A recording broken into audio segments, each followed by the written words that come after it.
Okay, I'm trying to get a connection here at 3 o'clock in the morning or two, whatever, and it doesn't seem to be cooperating very well.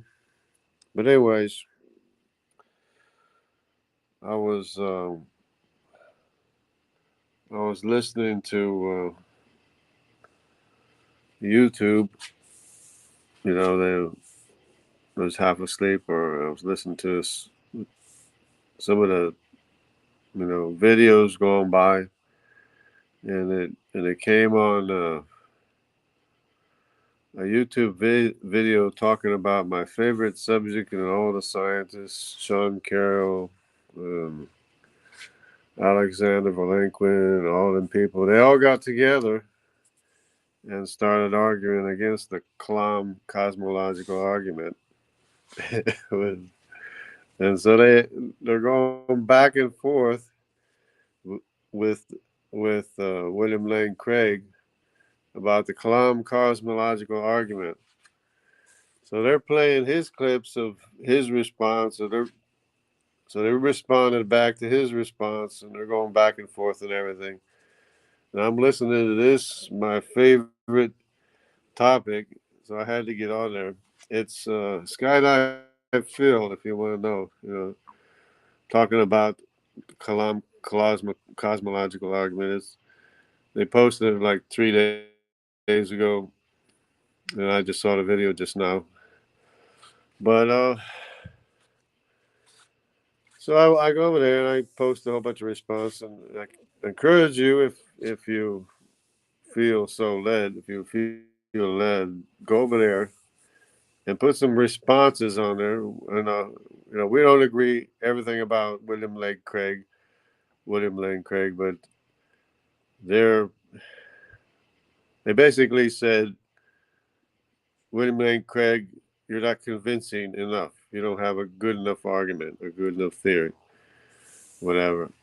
But they're going back and forth and all these things, all this, a fluctuation. If you have a fluctuation, I'm responding to all this stuff, and it's really kind of humorous. You have all these scientists responding to this theologian trying to make an argument for a natural cause for a natural universe, which is utterly circular.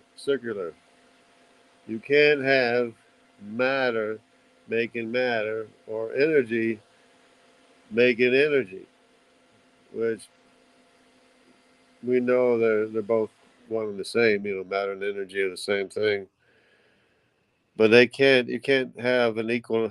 If you want, if you want to charge your phone, you have to have a greater amount of charge than what you have in your phone, in your battery.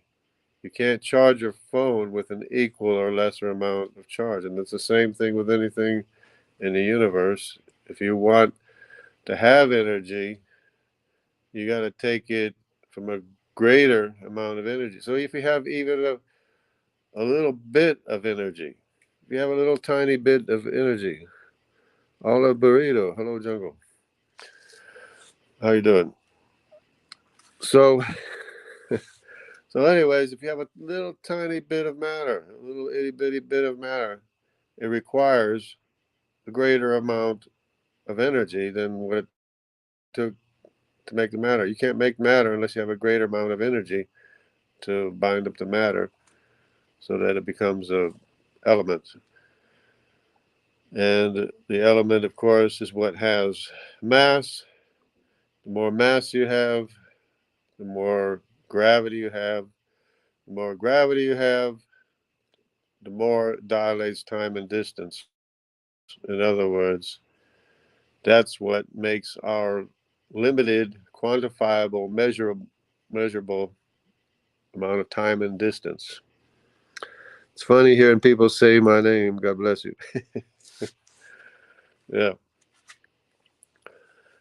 Likewise. Um, so yeah, you have if you have anything at all, it's because there's a greater. cause for what we see, and it's because physically you can't have an infinite regress of physical causes. It's nonsensical and not possible. And these scientists, you got all these expert scientists on there arguing against William Lane Craig, trying to finagle a way to produce something from nothing, which is totally absurd. You can't have something from nothing. They say, oh, well, what about a quantum fluctuation? So I say, you can't have a quantum fluctuation unless you have dilated time and distance, which is already the result of matter. You have to have matter to dilate time and distance. It's matter that makes gravity, it's mass, huge amounts of matter that makes mass, that has mass that dilates time and distance, which gives us our existence, the possibility of our existence is from dilated measurable time and distance, which is the direct result of how much matter you have in the vicinity. And going on and on and on, it's back and forth. So if anybody gets a chance, I encourage you to go over there if you feel led to give a response to Skydivephil, who is going back and forth with William Lane Craig about the cosmological Kalam cosmological argument, and they're doing somersaults and hoops and all kinds of stuff, trying to get a physical cause for physical things, you know, and it's just absurd. It's totally absurd. So that's all I have for right now. I just got got on listening to this video, and it stirred me up, and had to respond and let people know about this feud that's going on between William Lane Craig and Skydivephil.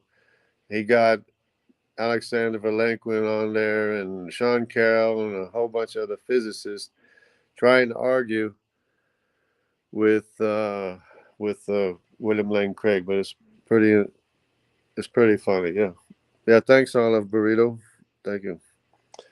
So God bless. Take care, everybody, and I'll see you maybe next time. God bless.